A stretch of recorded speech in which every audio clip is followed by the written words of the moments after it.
Estoy con la señora Cristina Mesías, funcionaria administrativa del sector salud en UCIS. Señora Cristina, le vamos a hacer algunas preguntas. La primera es, ¿cuál es la mayor problemática del sector salud? Buen día. La mayor problemática del sector salud son las EPS. ¿Por qué? Porque hay mucha corrupción en su contratación por intermediarios en el cual no están prestando un buen servicio al usuario. ¿Cómo inició esta problemática?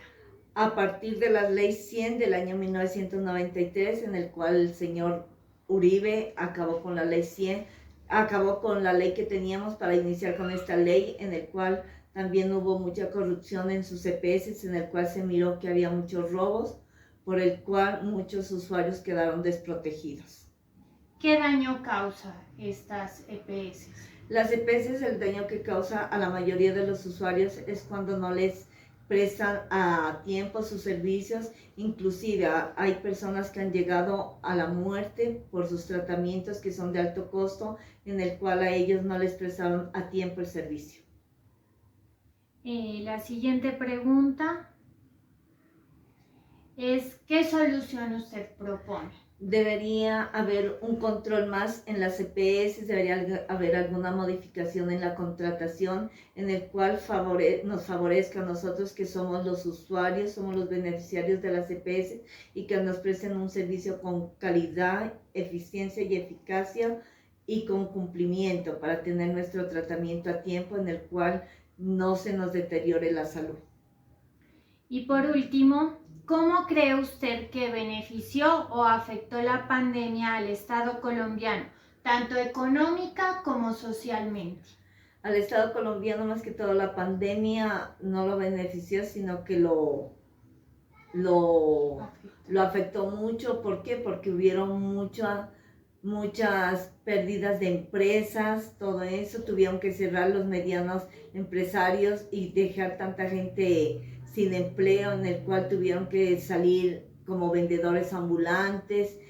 Hubo muchas muertes, tanto de personal asistencial, personal de salud, como gente civil, porque al principio esto no lo miraban como una pandemia de verdad, sino que pensaban que era un virus y no se dieron cuenta y no teníamos los elementos de bioseguridad que se necesitaba desde un principio.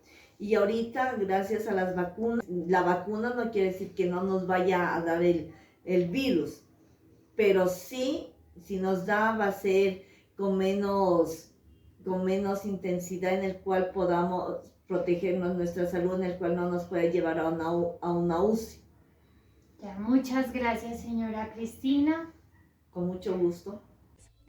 Hola, soy Dalisa Montenegro y voy a realizar una entrevista a una ciudadana con el fin de conocer las problemáticas públicas de esta ciudad. Hola, ¿cómo estás? Dame tu nombre y a qué te dedicas. Hola, mi nombre es Anita Delgado, soy psicóloga y pertenezco a una colectiva feminista que defiende los derechos sexuales y reproductivos. ¿Cuál es la mayor problemática en su comunidad? Bueno, para las personas con discapacidad vemos que la mayor problemática es la accesibilidad y el transporte. La verdad es una de las grandes barreras que existen. ¿Cómo inició esta problemática? Bueno, esta problemática inicia no teniendo en cuenta a las personas con discapacidad de acuerdo a la normatividad que existe. ¿Qué daño causa? Bueno, para nosotros y también como mujeres con discapacidad existen muchos riesgos. Uno de ellos es la violencia que podemos sufrir en las calles. Atracos, accidentes y también cuando el clima no nos acompaña, está lloviendo, nos afecta nuestra salud. ¿Qué solución propone? La solución que propongo es de que se tenga en cuenta en todas las normas o leyes que existen que se cumplan, ¿sí? Y que se tengan en cuenta a las personas con discapacidad. ¿Cómo cree usted que benefició o afectó la pandemia al Estado colombiano económicamente y socialmente? Bueno, la pandemia nos trajo uno de los beneficios que todo, por ejemplo, a las personas con discapacidad, todo se debe hacer virtualmente, ¿no? Pero también nos afecta porque, digamos, no hemos podido, con eso no, con la pandemia no podíamos salir, nuestros recursos económicos bajaron porque no podíamos hacer nuestras actividades como lo habíamos venido haciendo. Muchas gracias por su colaboración. Buen día, mi nombre es Juan Camilo Bacidas. Me encuentro con la estudiante de Trabajo Social, quien actualmente está haciendo sus prácticas en el sector penitenciario. Ella me va a colaborar con la entrevista y comenzaremos. ¿Cuál cree que es la mayor problemática de este sector? Bueno, desde que vengo adelantando mis prácticas en el sector penitenciario, considero que existen 4 problemáticas grandes. Y en primer aspecto tenemos el hacinamiento, la cuestión de la infraestructura, el desfinanciamiento por parte del gobierno a la institución IMPEC, y el problema más grande y histórico que considero es el estigma social que nace pues de nosotros como personas hacia los presos. ¿Cómo inició esa problemática? Bueno, históricamente ha existido un estigma social hacia las personas que cometen actos delictivos. Entonces podemos entender que el gobierno, la sociedad mismo ha como que incidido en este problema. Primero, desde las empresas, ya no ofreciendo trabajo a estas personas, incluso desde personas las rechazamos. Entonces es como un círculo en cuestión de la sociedad de cómo nosotros también aportamos esta problemática. ¿Qué daño causa esto? Bueno, el problema del sistema penitenciario es bastante grave y esto causa daño en general a la sociedad porque estamos construyendo personas que no aportan a esta misma. Entonces el sistema penitenciario se supone que aporta la resocialización, pero hoy en día no lo está haciendo, sino que está creando incluso personas que apuestan más por la delictividad. ¿Qué solución propone esto? Bueno, como lo vengo mencionando, yo creo que es necesario ya como ciudadanos, como sociedad, empoderarnos en cuanto a esta problemática y crear condiciones que permitan a la gente que sale de las cárceles una resocialización oportuna, que genere trabajos, que genere cambio de mentalidad y cambio de actitud. ¿Cómo cree que usted benefició o afectó la pandemia en este sector? Bueno, la cuestión de la pandemia de COVID-19, o sea, totalmente afectó al sistema penitenciario porque considero que, bueno, uno de los mayores contribuyentes al sistema penitenciario son los voluntariados y gente externa. Entonces, quizás las condiciones económicas de estas personas se deterioraron y ya no había casi recursos para el sistema penitenciario. Incluso los talleres o programas se fueron reduciendo. Entonces sí se volvió muy compleja e incluso pues también la parte de la salud, ¿no? Porque al estar los presos en hacinamientos, entonces empezaron a caer las situaciones demasiado deplorables en cuestión a su condición. Muchas gracias. Vale, con muchísimo. Hola, buenas tardes. Mi nombre es Dayana Cerón, soy estudiante de la SAP y hoy estamos con la señorita que es auxiliar de enfermería, su nombre es Joana Delgado Palacios, el cual le vamos a realizar unas preguntas. La primera sería, ¿cuál es la mayor problemática de su municipio, barrio, sector? pues la mayor problemática ha sido pues en el sector en el que yo trabajo, en la salud y en la clínica pues que yo estoy, ha sido la falta de medicamentos y de equipos. Listo. 2. ¿Cómo inició esta problemática? Esto ha iniciado pues a base de que las EPS que están afiliadas a la clínica no han pagado a tiempo. Entonces esto hace que se retrase pues los que son beneficiarios o eso en recibir sus medicamentos, sus tratamientos. La otra pregunta sería, ¿qué daño causa a medida de que no le llegan todos? Causa pues para el paciente que entra a veces en depresión por el hecho de llevar mucho tiempo en un centro de salud o en una clínica. También causa que el hecho de que no se le haga un procedimiento a tiempo, pues su enfermedad pueda empeorar.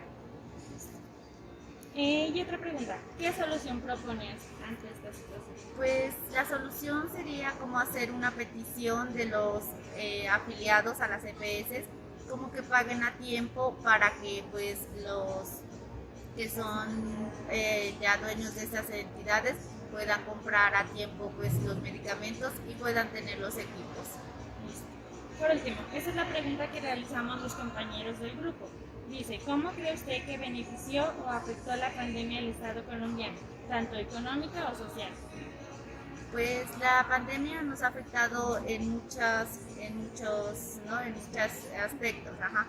No, tanto como psicológicos, como emocionales, ya porque nos ha tocado de encerrarnos, de no, pues no salir, cuidarnos, entonces esto hace que, pues en caso de, como te digo, los pacientes entran en una depresión, ¿no? Entonces esto nos ha afectado pues demasiado.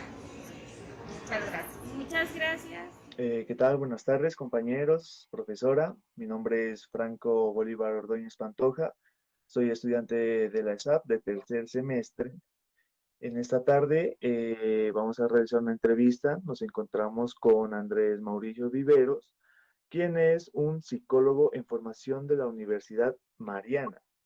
También es vocero de la comunidad LGBTIQ+ en la Unión y está postulado al Consejo Municipal de Juventudes.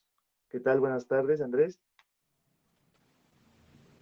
Buenas tardes, agradecerles a ustedes este espacio que nos están compartiendo, tanto a mí como a la comunidad LGTBI del municipio de La Unión. Listo, un gusto. Entonces vamos a comenzar con la entrevista, ¿te parece? Sí, señor. Primera pregunta. ¿Cuál es la mayor problemática de la comunidad LGBTIQ+?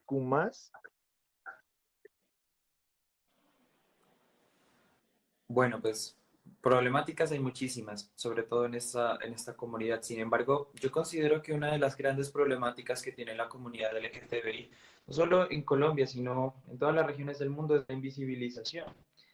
Si nosotros vamos a revisar en diversos municipios, como es el caso del municipio de La Unión, aquí ni siquiera hay registros de casos de violencia, de homofobia, de crímenes pues, a la comunidad LGTBI, a la comunidad trans.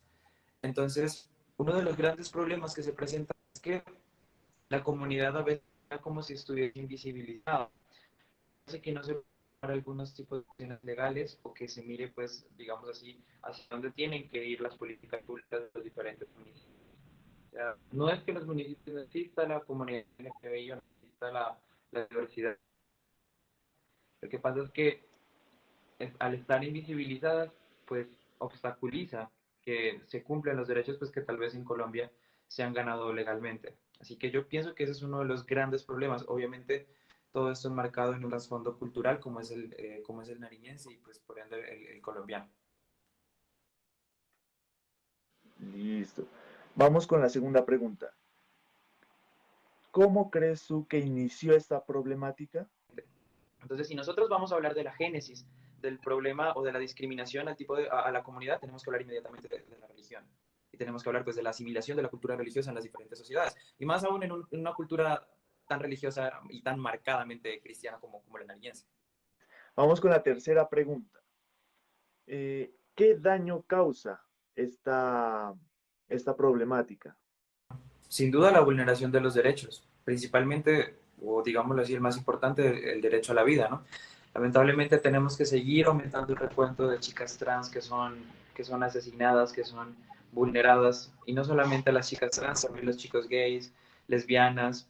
Entonces, todo esto que se ha ido acarreando y se ha ido normalizando socialmente, ha desencadenado de que algunas muestras o algunas expresiones de odio hacia esta comunidad sean vistas como algo normal. Entonces, creo que es algo completamente complejo porque pues, la sociedad ya lo ha asimilado como parte de ella. Entonces, el tratar de deconstruir esas ideas, creo que es en sí también pues, el reto que nos ha dejado esa problemática. Cuarta pregunta dice, ¿qué solución tú propones a esta problemática?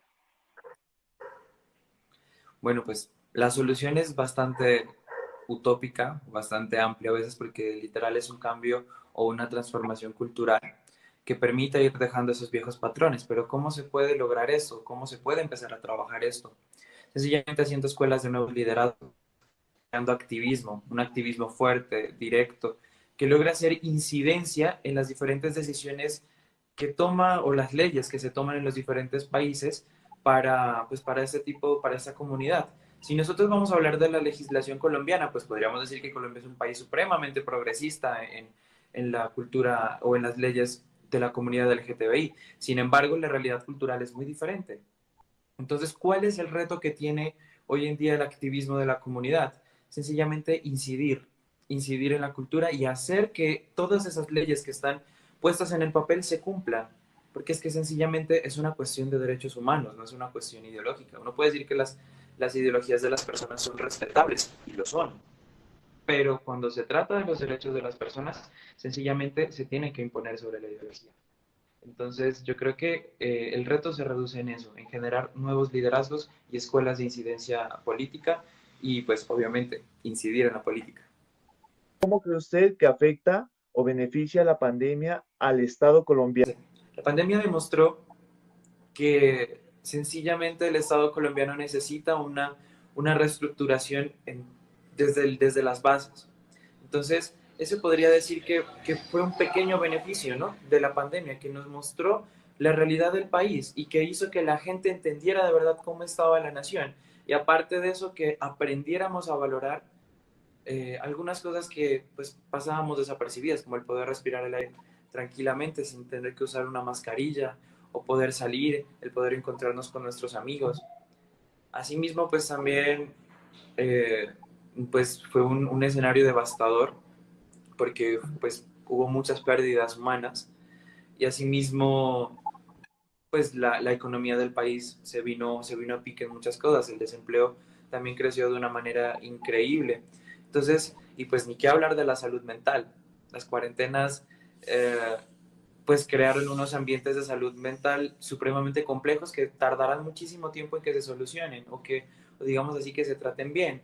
Y también pues a nivel de género, o sea, el maltrato hacia la mujer también se vio incrementado de una manera escandalosa, la violencia intrafamiliar.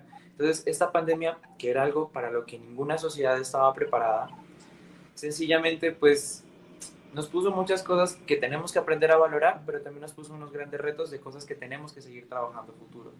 Entonces, yo creo que podría resumirlo en eso. Y es transversal también con la comunidad LGTBI, porque fue la misma que se quedó sin trabajo, fue la misma que tuvo que sufrir como todos los demás.